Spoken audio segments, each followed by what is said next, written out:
మరి అమరావతి రైతుల చిరకాల కోరిక అమరావతికి చట్టబద్ధత కల్పించాలని దాదాపుగా 1631 రోజులు మీరు ఒకే రాష్ట్రం ఒకే రాజధాని ఉండాలి, అది అమరావతి ఉండాలనే నినాదంతో 1631 రోజులు ఉద్యమం చేశారు. మరి ఎట్టకేలకు ఈరోజు కూటమి ప్రభుత్వం దానిని నెరవేరుస్తూ ఈరోజు అసెంబ్లీలో తీర్మానం చేస్తూ ఉంది. ఎలా అనిపిస్తుంది అమరావతి ప్రాంత మహిళగా?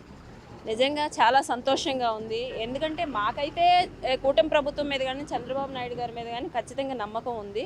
అయినా కూడా జగన్మోహన్ రెడ్డి లాంటి కాలకేయుడు మళ్ళీ విశ్వరూపం చూపించే అవకాశం లేకుండా చేయడానికి ఈ చట్టబద్ధత ఉపయోగపడుతుంది.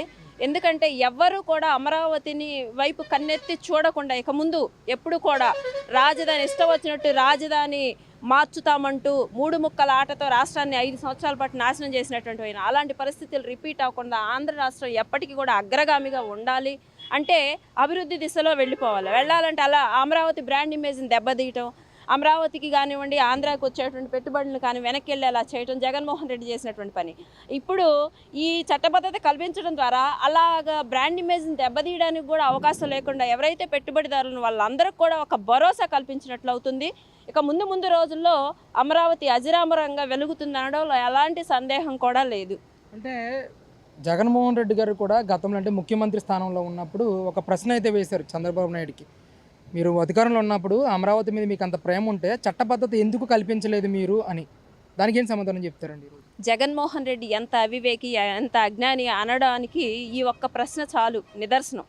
ఎందుకంటే ఉమ్మడి రాజధానిగా హైదరాబాద్ని 2024 వరకు ఉంటుంది.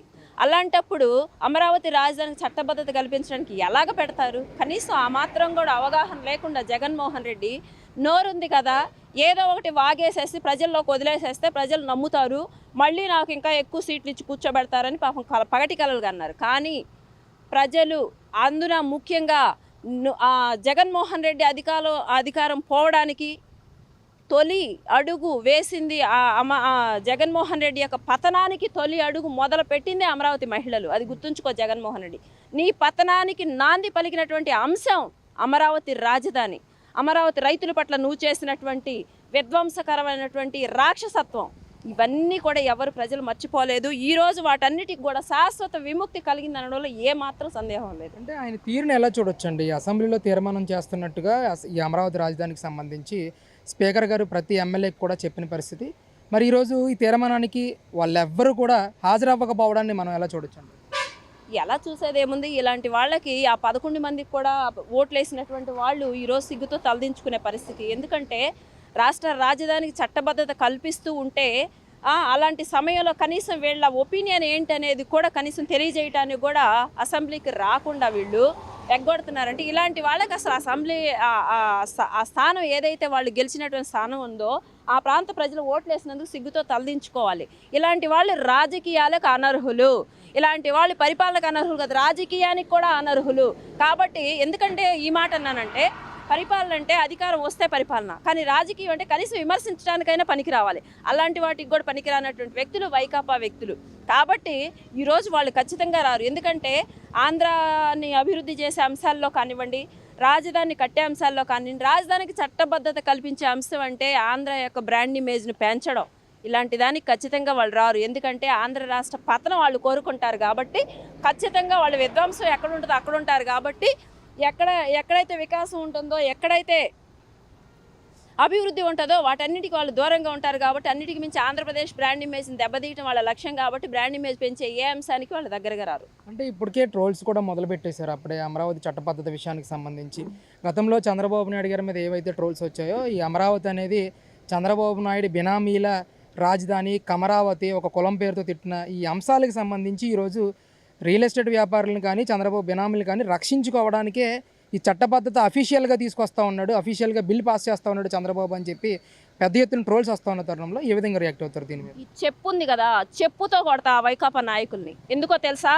ఒరే దిక్కుమాలిన సన్నాసులారా, మిమ్మల్ని అసలు ఎంత ఈరోజు మేము సంతోషంలో ఉన్నాము, ఎంత కంట్రోల్ చేసుకోవాలని ఏదో ఒక దిక్కుమాలిన దరిద్రం చేస్తూనే ఉంటారా?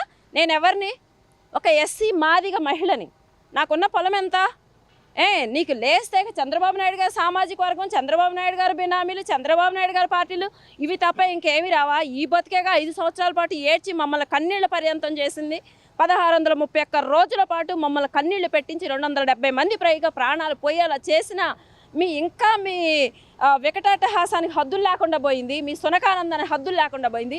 ఇప్పుడు కూడా ఈ వాగుడు ఆగుతున్నారంటే ఇలాంటి వాళ్ళని అసలు సమాజంలో అసెంబ్లీ గేట్ కొట్టచ్చని కూడా తన్నాలి. ఇలాంటి వాళ్ళని సిగ్గు సర ఉండక్కర్లా తిరుగుతున్నారు. ఇంకా పైగా చెప్తున్నారు ఒక పార్టీకి అధ్యక్షుడు అని చెప్పుకుంటారు జగన్మోహన్ రెడ్డి. సిగ్గు సర ఉండాలి. 5 సంవత్సరాల పాటు ఈ రాష్ట్రానికి మా దౌర్భాగ్యం ఏమని చెప్తాడు? ఇన్నిసార్లు 5 సంవత్సరాల పాటు డే 1 నుండి అమరావతి ఉద్యమం స్టార్ట్ అయిన రోజు నుండి ఎండ్ ఆఫ్ ద డే వరకు ఉన్న ఒకే మహిళను నేను. ఇతను వీడు అని కూడా అనలేను నేను. ఇంకా కళ్ళు కనపట్లేదా వీడికి? నేను ఎస్సీ మహిళనరా, దళిత మహిళనరా, మాదిగ మహిళనరా అని చెప్తున్నా. సిగ్గు సరము చీము నెత్తురు ఇలాంటివి ఏమి లేవా? ఇప్పుడు కూడా అదే ప్రచారమా? చేయటం చేతగాక, చేసే సమర్థత లేక, ఇంకా ఏమి దొరకక ఇది ఒక వేషాలు మొదలుపెట్టారు. ఇలాంటి వాళ్ళకి చంద్రబాబు నాయుడు గారు ఖచ్చితంగా బుద్ధి చెప్పకపోతే ఈ మౌనం అనేది రేపటి రోజు ప్రమాదంగా మారిద్ది. ఎందుకంటే ఈ దిక్కుమాల దరిద్రులు మళ్ళీ మళ్ళీ విష ప్రచారం చేయడానికి పూనుకుంటున్నారంటే ఇలాంటి వాళ్ళని ఖచ్చితంగా చర్యలు తీసుకోవాలండి. లేదు అంటే అమరావతి మహిళలకు ఈ ప్రాంతంలో వాళ్ళని తిరగనీని కూడా తిరగనేయం మేము. ఇంకా చెప్పాలంటే ఈ ప్రాంతం ఉంది అమరావతి ప్రాంతంలో ఎన్నో కొన్ని ఓట్లైన పడినీగా. వైకాపా నాయకులు ఇక్కడ ఉన్నారుగా, వాళ్ళు కూడా చంద్రబాబు గారి బినామీలేనా? వాళ్ళ కోట్లు వేసిన వాళ్ళు కూడా చంద్రబాబు గారి బినామీలేనా? ఎక్కడో నుండి ఒక ఎంపీ కూడా ఏడ్చాడుగా గతంలో, ఆయన కూడా చంద్రబాబు నాయుడు గారి బినామీయేనా? చంద్రబాబు నాయుడు గారి సామాజిక వర్గమేనా? ఇక్కడ గతంలో వీళ్ళ పార్టీలో ఉండగానే కదా శ్రీదేవి గారు గెలిచారు, ఆమె కూడా చంద్రబాబు గారి బినామీనా అప్పట్లో? లేదు.